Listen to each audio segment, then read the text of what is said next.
this is Clara Ambisyosa. Balag wala kwarta basta may udong kag tinapa. Hala, bites na. Diba?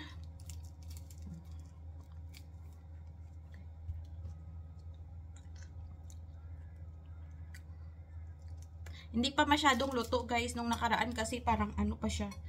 Parang luto. Ito parang may pagkaasim. Kunti.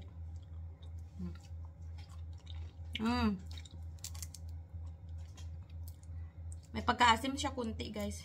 Nung last time kasi ano siya, matamis na matamis.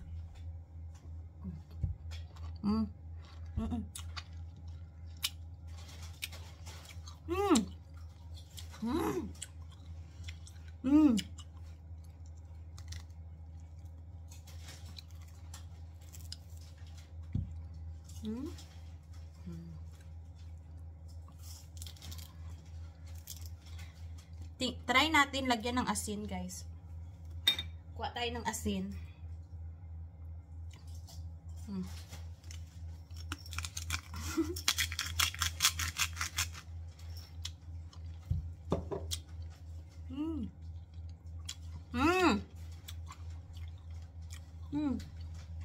Masarap po, may asin din. Hindi pa kasi masyadong hinog. Sarap siya guys.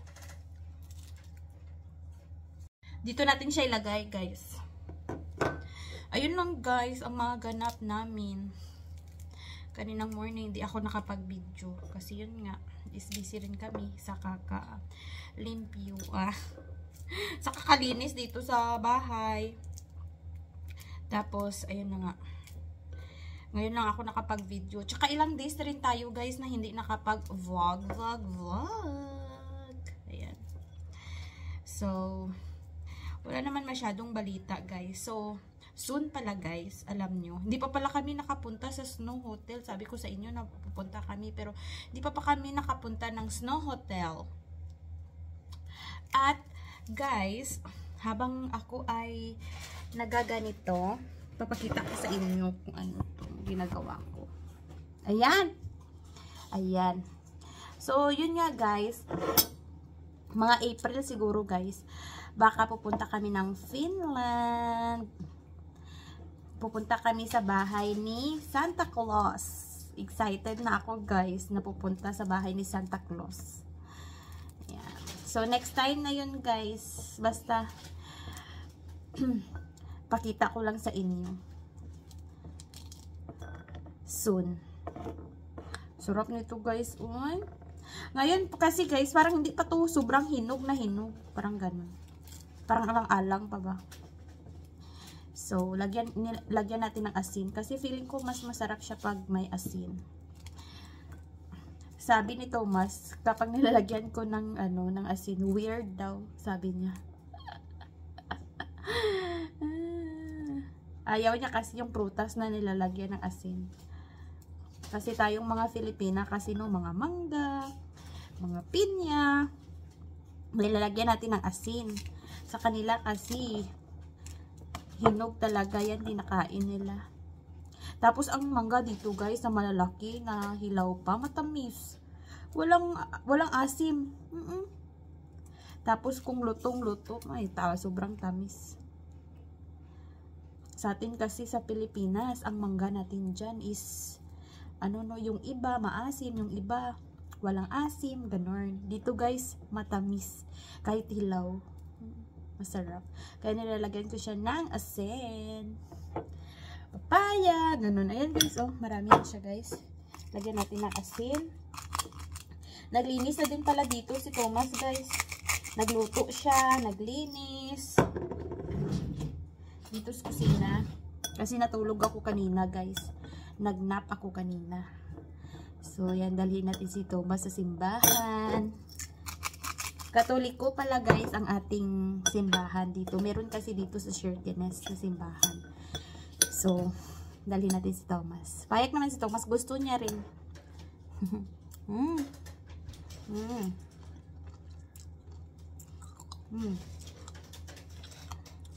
Ayan guys, oh.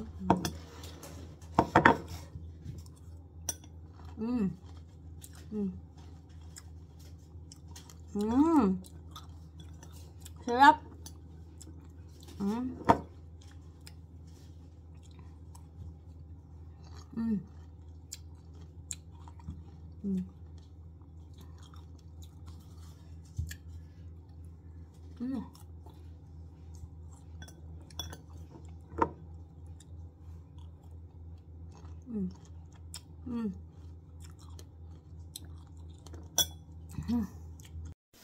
So, hi guys! Ayan!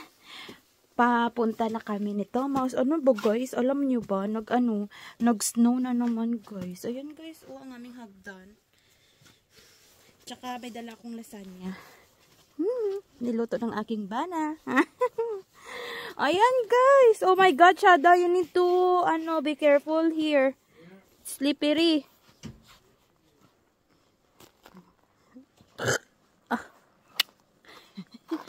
Grabe na lang gid. Ayan guys. Alas na ngayon dito sa amin guys? 4:30. So, magsimba kami. Buti din kasi si Thomas tumama rin sa akin. Nag-jeans lang ako. So, try ko guys kung siguro, ay naku, napaka-danlog guys. Hindi pa naman ako nag-winter boots. Kasi nga is hindi naman kami masyadong maglalakad dito lang naman. Tsaka papasok sa church. Kaya nag-regular shoes lang ako guys. Ayan, nakampana bells. Oh. Ayan, nag-shoes lang din si Thomas. Oh, okay. Regular shoes lang din si Thomas. Ayan. Oh, negative 2 today siya, Daya. Negative 2 today guys. So, good luck na lang sa akin mamaya. Malamig na. Nagasulod na ang lamig sa aking body-body.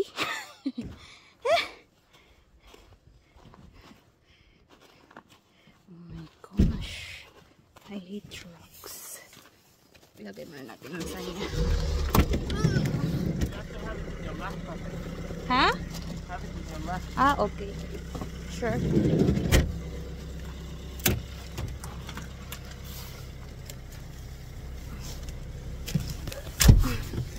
We're going somewhere. Hi guys! Good morning! Welcome back to my vlog. This is Clara Ambiciosa. Nagbabalik! Guys, ayan. Atid ko si Thomas guys. But before that, i-check muna namin ang mailbox. Ayan. Umuwi na pala ang kanyang Empty. brother. Ayan, empty. I can guarantee you the car won't arrive at least before next week. Why? Because they're probably making it now. Oh yeah, What it's they okay, did, that's they put fine. an order to make it, then it would have to be made, and then it will be sent. And when it's sent by mail, it will take 3 to 4 days. It's okay. Yan guys, ang aking Banabel. Say hi, Shada. Hello, good morning. Good morning guys. Yan. So, na-meet na namin ang brother ni Thomas. Yeah. Yan. Working. Yeah. So, we eat last night. See if the boats has arrived, because he had to be there when the boat comes. Oh, really? But they have to be there before. So they stand ready when the boat comes into the shore. It hasn't arrived Yeah. also, because they have to do a lot of preparation. I don't think it arrives before 9 maybe. 9? Yeah. There's boat there. Oh. And I'm not sure if it's that boat, because usually but it's not the Hurtigruten one, it's the other one, because another one has started as well. It's almost like Hurtigruten, it's called something else. It's the black one. Remember? And one that's more like blackish. Binigyan ako ng chocolate ng kanyang brother. You got, yeah, confect chocolate.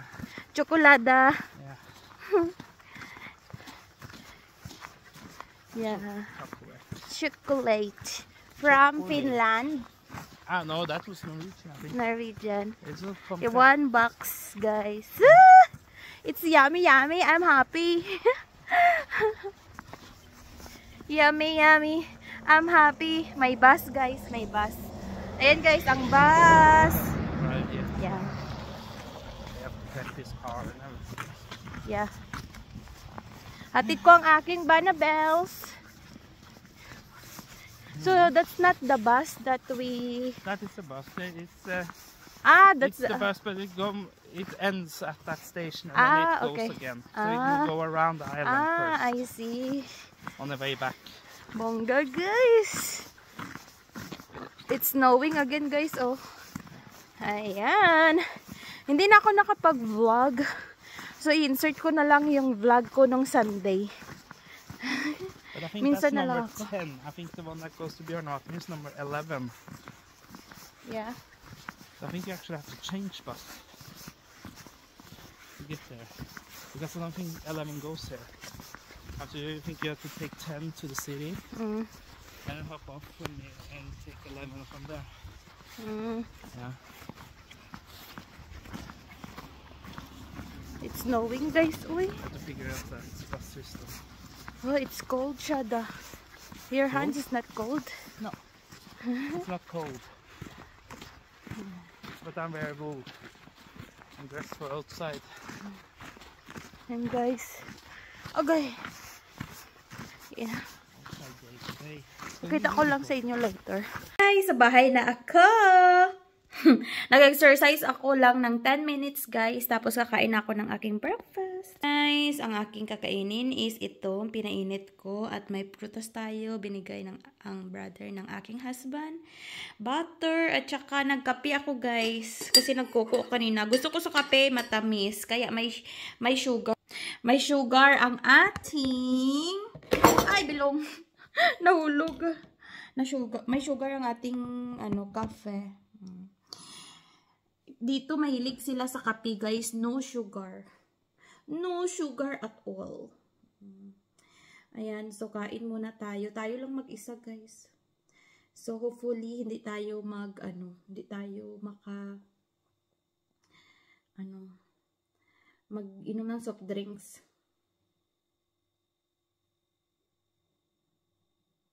Ayan, guys. Mag-live din tayo sa Facebook, guys. Live lang good, guys. Kasi wala si nanay ko. Ewan kung saan si nanay ko. Ayan. Let's eat.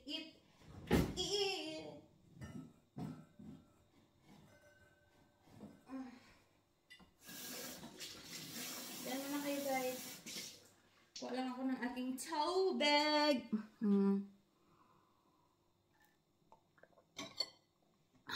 Ayan, guys. Kaon ta, guys. Ito ang aking breakfast today. So, once a day na lang ako kumakain ng kanin.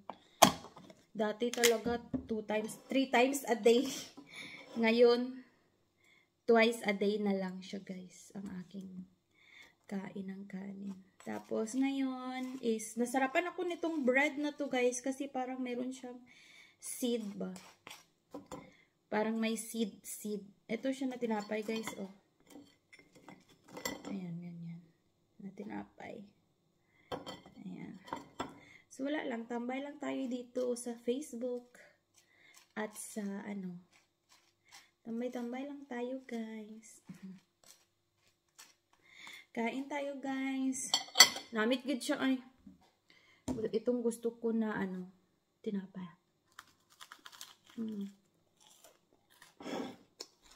Gitoast ko. Kakawali.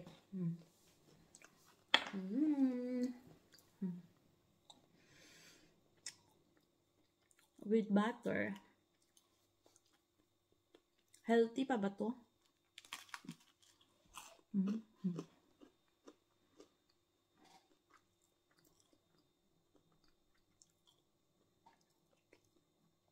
Tapos maglinis ako mamaya. Kumain kami sa may restaurant kagabi, guys. Sa Aurora. Kasi nga, dumating ang brother ni husband. Dito siya natulog sa amin. So, kumain kami sa labas. Burger na naman. Next week, pizza na naman. Ha? Pataba na tayo ng pataba, guys. Pero okay lang yan. Laban Japan. Sa Pilipinas, guys, no, ang kinakain natin, guys, is tinapay pang merienda, pang almusal. Dito, guys, pwede siya breakfast, lunch, and dinner. Okay na sa kanila. Pero sa Pilipinas, ang tiyan natin nagpangita agad sang kauno, no? Ang chika bells ko lang. Tapos, sinatid ko na pala si Thomas sa kanyang work. Para makapag-walking din ako. Ilang araw din ako hindi naka-exercise, guys. Namit siya, guys.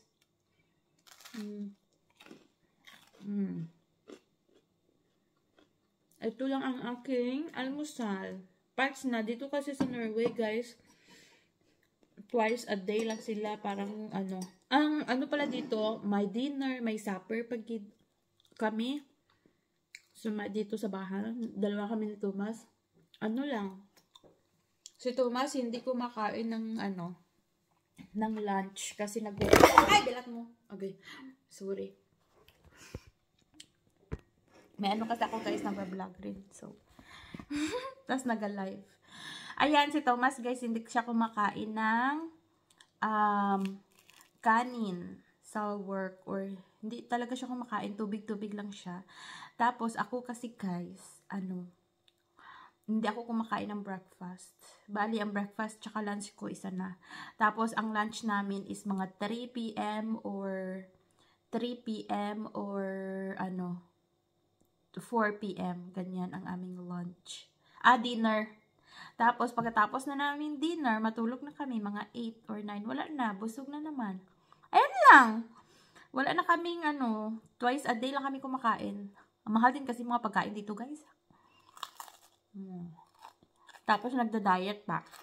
Diet, pero breakfast is cake. Diba? Tapos, kain ng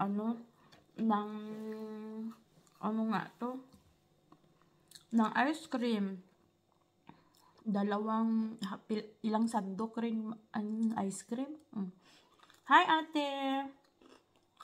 Kamusta dyan sa US? Perfect talaga dito manirahan ka sa Norway pag nag-diet ka. Pero, hindi din naman mababurn ang fats mo, guys. Uy, minsan lang kasi malamig. Malamig dito. Carabels lang. Ako gain na naman ako ng fats, ng weight. Fats. 1 kilo. Hi, Bong! Thank you so much for watching. Kakaon ko tinapay.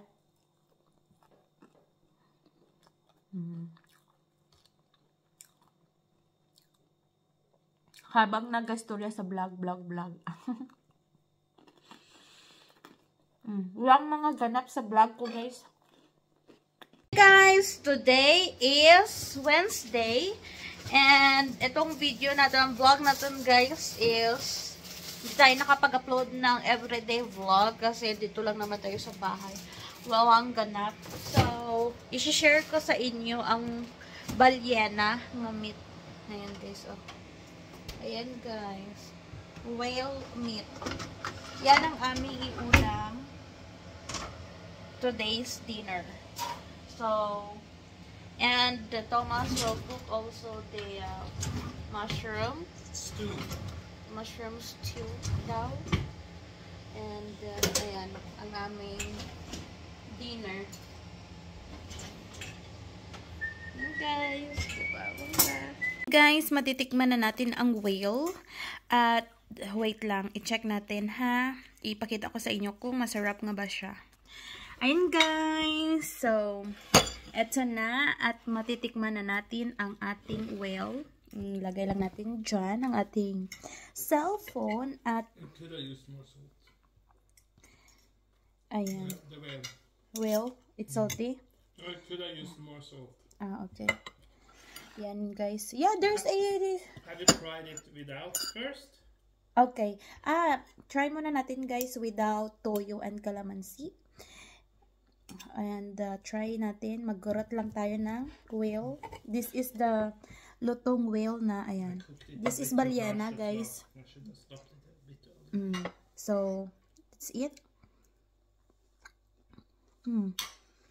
Parang karni. It tastes like meat, yeah? Yeah, it tastes like meat. But it has a different aftertaste. You like it or? I like it. Much better if there's sausawan. And it's more healthier. Much more. You have Parang karni siya guys. Not... It's rich in omega-3. Rich in omega-3 daw guys. Sarap siya. Nakatikin na tayo ng Baleana. Sarap.